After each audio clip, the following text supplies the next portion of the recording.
আর আল্লাহ তাআলাকে খুশি রাখা, খুশি করা যত সহজ, খুশি রাখা আরো অনেক বেশি সহজ। কিভাবে? ও ভালো করে বুঝুন। আপনার মাকে খুশি রেখেছেন, বসকে খুশি রেখেছেন, নেতাকে খুশি রেখেছেন, বউকে খুশি রেখেছেন, বান্ধবী বন্ধুকে খুশি রেখেছেন। একটু অন্যায় হলেই রেগে যায়, তাই না? এত আদরের স্বামী বাদ একদিন খারাপ হয়ে যায়, যা তা গাল দেয়, আছে না নেই? এত আদরের বউ একদিন শাড়িটা কুমা হয়েছে অথবা একটা অন্যায় কথা বলে ফেলেছে, রাগারাগি ঝগড়া শেষ নেই, ঠিক আছে? হয় না, হয় না? আর আল্লাহ তাআলা কত ভালোবাসেন বান্দাকে। আল্লাহ তাআলা বলছেন, আল্লাহ রাসূল সাল্লাল্লাহু আলাইহি ওয়াসাল্লাম বলছেন, ইন্নাল্লাহা ইয়াবসুতু ইয়াদাহু বিল-লাইলি লিয়াতুবা মুসিউন নাহার ওয়া ইয়াবসুতু ইয়াদাহু বিন-নাহার লিয়াতুবা মুসিউল লাইল।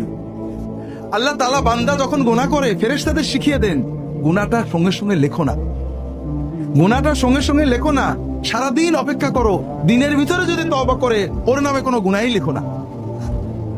আল্লাহ